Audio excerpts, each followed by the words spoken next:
Hello नमस्कार दोस्तों, मैं अभिनव राय एक बार फिर से आप सबका स्वागत करता हूं अपने यूट्यूब चैनल नॉलेज एकेडमी अभिनव में। और आज हम लोग बात करेंगे वापस से सी टेट यानी बाल विकास और शिक्षा शास्त्र के महत्वपूर्ण प्रश्न यानी टॉप 30 क्वेश्चंस जो सी टेट के लिए काफ़ी वैल्यूबल है और पैटर्न समझने के लिए उससे भी ज़्यादा जरूरी है। ओके, तो बाल विकास यानी सीडीपी के 30 महत्वपूर्ण क्वेश्चन लेके आ गया हूँ। तो पूरा वीडियो देखिएगा और वीडियो पसंद आए तो लाइक जरूर करिए, सब्सक्राइब करिए चैनल को। इस तरह के क्वेश्चंस, इस तरह के वीडियोस सीटेट और टीचर से रिलेटेड हमेशा आपके लिए उपलब्ध रहेगा। ओके, तो चलिए समय न गवाते हूँ, सीधे मुद्दे की बात करते हैं हम लोग। क्वेश्चन देखते हैं। निम्नलिखित में से किस मनोवैज्ञानिक ने प्रस्तावित किया कि बच्चों का चिंतन गुणात्मक रूप से वयस्कों की अपेक्षा अलग होता है? ओके, तो क्वेश्चन है कि निम्नलिखित में से किस मनोवैज्ञानिक ने प्रस्तावित किया कि बच्चों का चिंतन गुणात्मक रूप से वयस्कों की अपेक्षा अलग होता है? Howard Gardner, Lawrence Kohlberg, Jean पियाजे या लेव वाइगोस्की? किसने कहा है? तो बच्चों का चिंतन गुणात्मक रूप से वयस्कों की अपेक्षा अलग होता है, ये बात कहा है जीन पियाजे ने। Okay, next. प्रतिकूल परिस्थितियों और वंचित पृष्ठभूमि वाले अधिगमकर्ताओं को संबोधित करने के लिए निम्नलिखित में से कौन सी पद्धति प्रभावशाली नहीं है? याद रहेगा, प्रतिकूल परिस्थितियों और वंचित पृष्ठभूमि वाले अधिगमकर्ताओं को संबोधित करने के लिए निम्नलिखित में से कौन सी पद्धति प्रभावशील नहीं है? विद्यार्थियों को संतुलित, चुनौतीपूर्ण लक्ष्यों के लिए अभिप्रेरित करना और उपयुक्त शिक्षण सहायता उपलब्ध कराना, क्या ये है? दूसरा है कार्यकलापों के लिए सहयोगी समूह बनाना और विद्यार्थियों को एक दूसरे का समर्थन करने के लिए प्रोत्साहित करना। तीसरा, अधिगमकर्ताओं से बातचीत करके उनकी आवश्यकताओं, उनके सम्मुख आई चुनौतियों को समझना। और चौथा है अधिगमकर्ताओं को विद्यालय के बाहर ट्यूशन पढ़ाने के लिए कहना, जिससे कि अध्यापक को उन पर अधिक ध्यान न देना पड़े। ये तो बिल्कुल सरासर गलत होता है। ऐसे क्वेश्चंस, ऐसे ऑप्शंस हमेशा से गलत होते हैं, तो इसको आंख बंद करके काट सकते हो आप। ओके, तो सही ऑप्शन ट्यूशन पढ़ाने के लिए कहना, जिससे अध्यापक को उन पर ध्यान न देना पड़े, और यही क्वेश्चन है कि क्या नहीं है। Okay, next. जीन पियाजे के अनुसार बच्चे अमूर्त संक्रियात्मक अवस्था में, याद रखिएगा अमूर्त संक्रियात्मक अवस्था, और अमूर्त सबसे लास्ट वाली संक्रियात्मक अवस्था होती है, फॉर्मल ऑपरेशनल स्टेज होता है। ठीक है, तो संरक्षण, वर्गीकरण एवं श्रेणीबद्ध करने में सक्षम नहीं होते, प्रतीकात्मक और सांकेतिक खेलों में भाग लेना प्रारंभ करते हैं, परिकल्पित निगमनात्मक तर्क और प्रतिज्ञाप्तिक चिंतन करने में समर्थ होते हैं, केंद्रीकरण और अनुत्क्रमणीय सोच से आबद्ध होते हैं। ठीक है, तो बच्चे अमूर्त संक्रियात्मक अवस्था में क्या होता है इनके साथ? तो याद रखिएगा परिकल्पित निगमनात्मक तर्क और प्रतिज्ञाप्तिक चिंतन में करने में समर्थ होते हैं। याद रखिएगा ये किशोरावस्था वाली चीज़ है ये, और वहाँ पे बच्चा काल्पनिक चीज, निगमनात्मक तर्क करना सीख जाता है।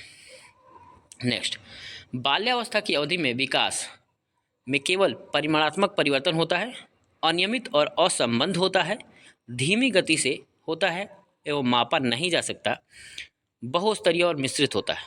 याद रखिएगा बाल्यावस्था।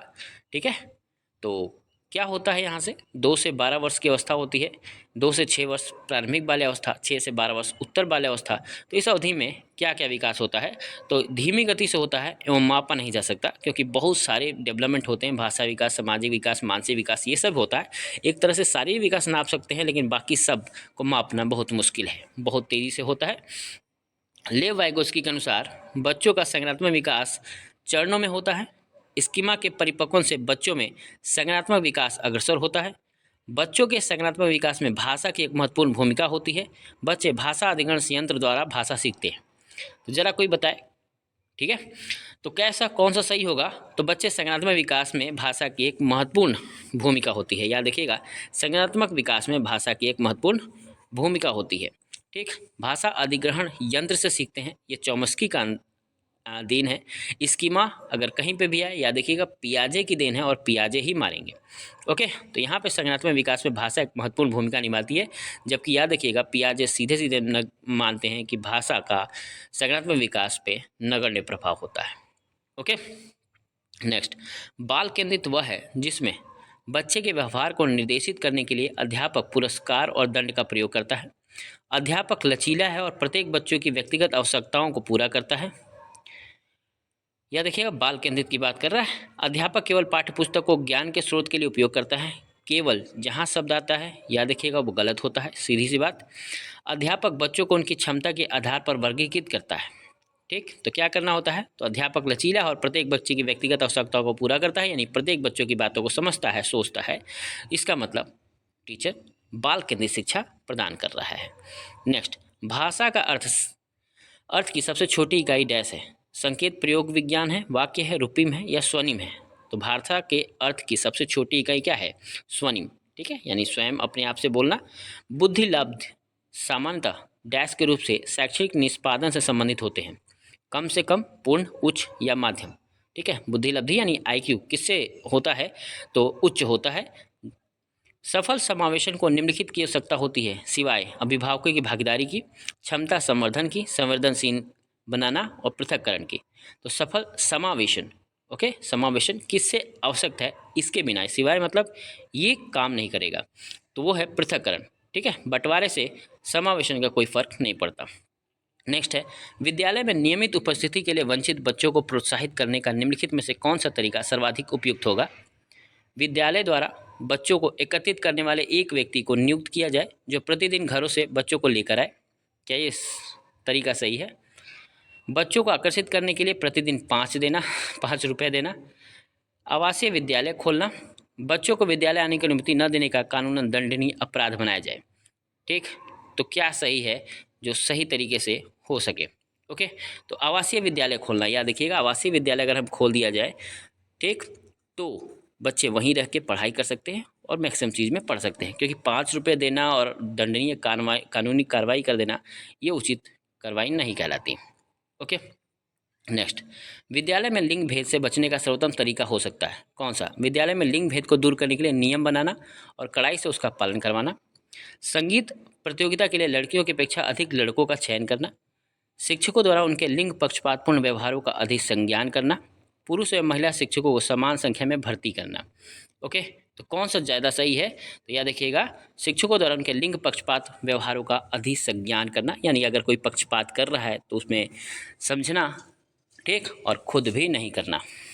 ओके, एक बच्चा जो डैश से ग्रस्त है, सा को वाज और न्यूक्लियर को अनक्लियर में अंतर नहीं कर सकता। बहुत बार क्वेश्चन आता है ये चीज़, ठीक, नहीं कर सकता, तो वो कौन सी बीमारी से ग्रसित है। डिसलेक्सिया से, डिस्मोर्फिया से, डिलेक्सिया से या शब्द जबलिंग विकार से। ओके, तो याद देखिए डिसलेक्सिया से। डिसलेक्सिया में वर्ण को सही तरीके से संबंध नहीं कर पाते। एक सशक्त विद्यालय अपने शिक्षकों में निम्नलिखित योग्यताओं में से किसे सर्वाधिक बढ़ावा देगा। परीक्षण करने की प्रवृत्ति, स्मृति, अनुशासित स्वभाव, प्रतिस्पर्धात्मक अभिवृत्ति।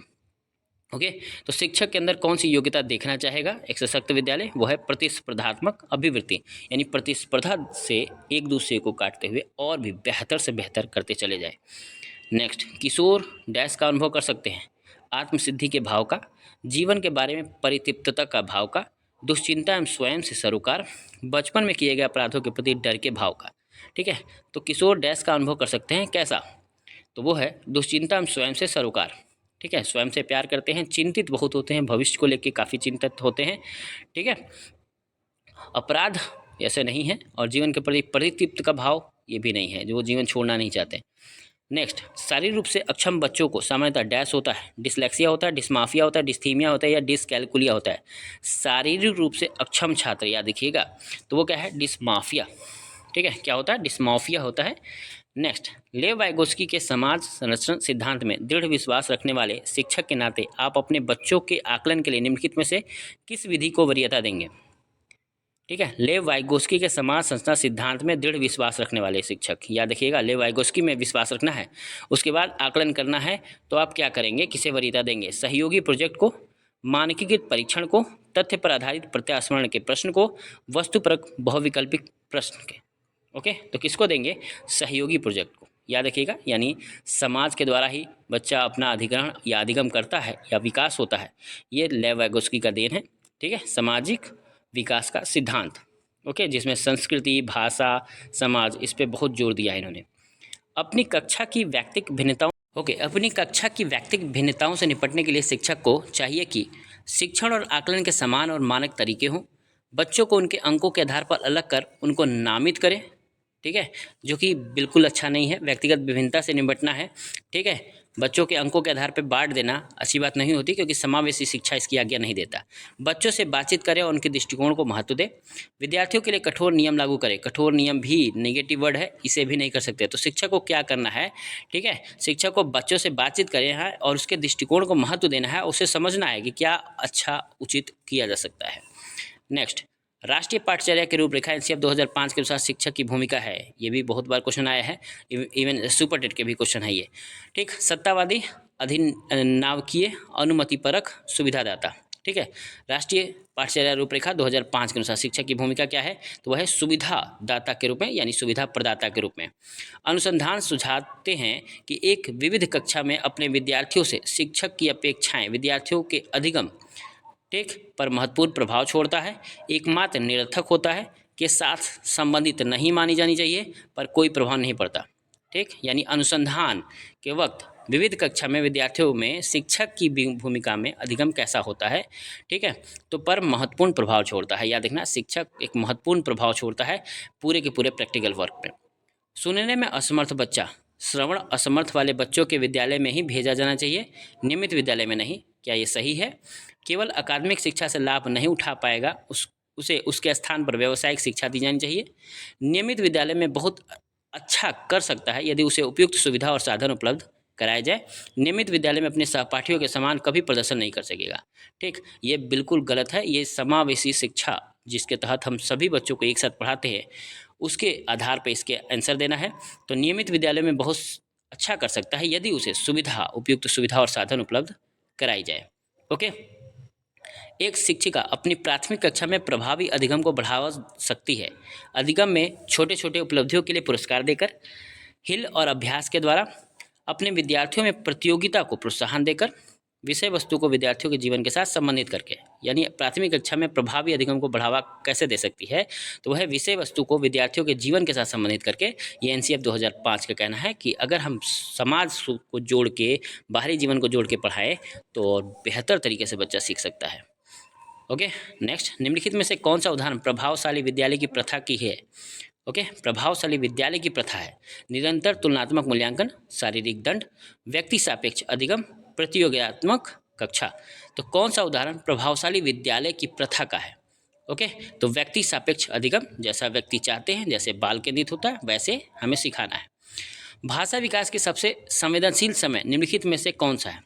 जन्म पूर्व का समय है, मध्य बचपन का समय है, वयस्कावस्था का समय है, या प्रारंभिक बचपन का समय है, ठीक है। भाषा विकास, याद रखिएगा, भाषा विकास की सबसे संवेदनशील समय, यानी जब सबसे बच्चा जल्दी जल्दी सीखता है, वो है प्रारंभिक बचपन का समय। याद रखिएगा, इसे चैटर बॉक्स की अवस्था कहते हैं, यानी बहुत बालक बहुत ज़्यादा बोलता है और बोलने की वजह से भाषा बहुत जल्दी जल्दी ग्रहण भी करता है।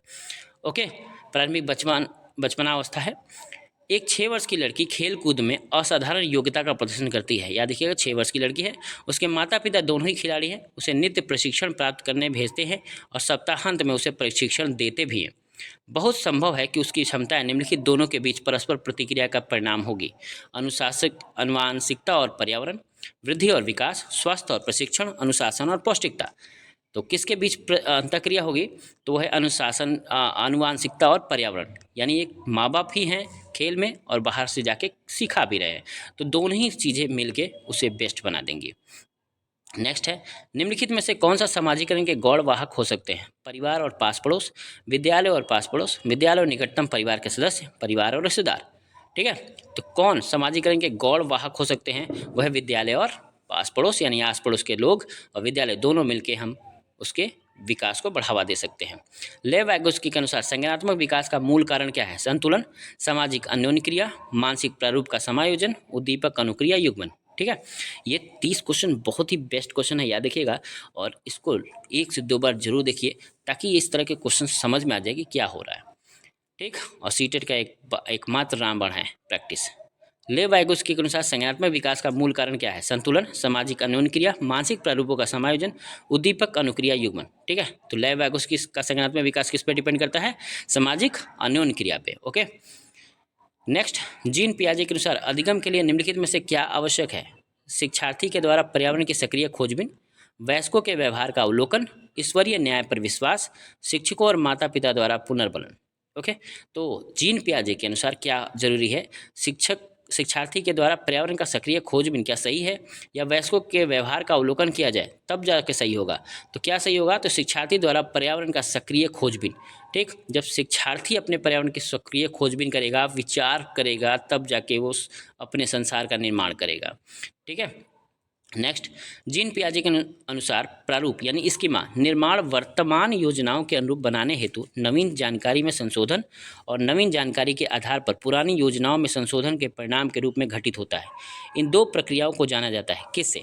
ठीक है, यानी स्कीमा और नवीन जानकारी का संशोधन के आधार पर किसे जानते हैं? समायोजन और अनुकूलन के रूप में, समावेशन और अनुकूलन के रूप में, समीकरण और संशोधन के रूप में, या समावेशन और समायोजन के रूप में। ओके, तो किस में मानते हैं? तो समावेशन और समायोजन के रूप में। ओके, नेक्स्ट है शिक्षा का अधिकार अधिनियम 2009 के अंतर्गत निजी विद्यालयों में आर्थिक रूप से कमजोर वर्गों के विद्यार्थियों के दाखिले हेतु सीटों के आरक्षण का प्रावधान है। बिल्कुल, इन छात्रों में सफल समावेशन हेतु एक अध्यापक को किस तरह का शिक्षा शास्त्र का इस्तेमाल करना चाहिए? भेदभावात्मक, अलगावात्मक, साम्यता पर अधिकार, समानता पर आधारित। ठीक है, भेदभाव और अलगाव दोनों ही निगेटिव वर्ड है, ये तो संभव ही नहीं है। तो क्या हो गया? साम्यता पर आधारित, यानी इक्वलिटी बेस सब पे रखना है, सबको एक बराबर समझना है। ओके, साम्यता पर आधारित इक्विटी बेस होना चाहिए। नेक्स्ट है राष्ट्रीय पाठचर्या की रूपरेखा 2005 के अनुसार बच्चे शिक्षक द्वारा दी गई सामग्री के निष्क्रिय प्राप्तकर्ता होते हैं। बच्चों में अधिगम को विनियमित करने की क्षमता नहीं होती है, ये गलत बात है। बच्चे रटने के माध्यम में सर्वश्रेष्ठ सीखते हैं, ये भी 2005 कहता है, ये भी गलत चीज़ है। बच्चे ज्ञान के निर्माण में सक्रिय भूमिका निभाते हैं। तो क्या सही है? तो सही है, बच्चे ज्ञान के निर्माण में सक्रिय भूमिका निभाते हैं। ओके, नेक्स्ट, निम्नलिखित में से कौन सा उम्र समूह जीन पियाजे के संज्ञानात्मक विकास के सिद्धांत के मूर्त संक्रियात्मक अवस्था के चरण का समान रूप है? याद रखिएगा, 4 अवस्थाओं में बांटा है उन्होंने और पूछा है मूर्त संक्रियात्मक, यानी तीसरी अवस्था किस में है? जन्म से 2 साल, 2 से 7 साल, 7 से 11 साल, या 11 साल से ऊपर। ओके, तो वो है 7 से 11 साल। ओके, तो आज के लिए इतना ही। टॉप 30 क्वेश्चंस बहुत ही बेस्ट क्वेश्चन है, देखिएगा जरूर, और पेपर के आए हुए क्वेश्चंस हैं और बार बार रिपीट हो रहे हैं इस तरह के क्वेश्चंस। तो आज के लिए इतना ही, धन्यवाद। और वीडियो पसंद आए, क्वेश्चन पसंद आए तो लाइक जरूर करिए और चैनल को सब्सक्राइब कर लीजिए, क्योंकि टीचर्स रिलेटेड जितने भी पैटर्न क्वेश्चन आएंगे, न्यूज आएगा, वो आपको पहले बताया जाएगा। तो आज के लिए इतना ही, धन्यवाद, नमस्कार।